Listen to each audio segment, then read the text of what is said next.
તો આ તરફ પૂર્વ મુખ્યમંત્રી વિજય રૂપાણીએ કેન્દ્રીય બજેટ પર પોતાની પ્રતિક્રિયા આપી।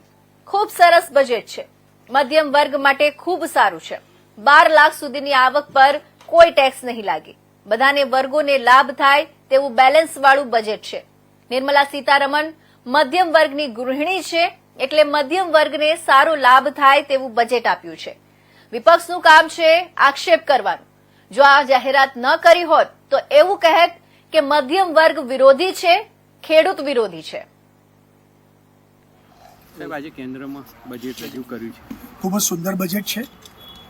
બધા વર્ગોને સમાવેશ કરવામાં આવ્યો છે, બધાને લાભ મળ્યો છે।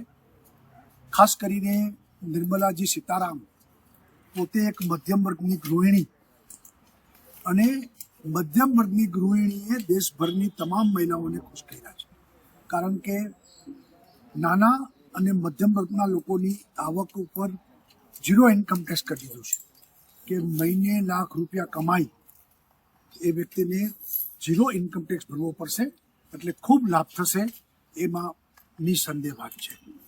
મધ્યમ વર્ગને એ લોકોને ખાસ કરીને શું લાભ થશે બજેટમાં? કહું છું, મધ્યમ વર્ગને 0 ઇન્કમ ટેક્સ દો, એટલે માની લો કે હું લાખ રૂપિયા કમાતો તો મારે એના જે 5% 10%ના સ્લેબમાં પૈસા ટેક્સ ભરવો પડતો, તો મારા 3 લાખથી લાખ રૂપિયા બચશે, તો એ મારા કુટુંબ માટે હું વાપરી શકીશ, એટલે મોટો લાભ થયો છે।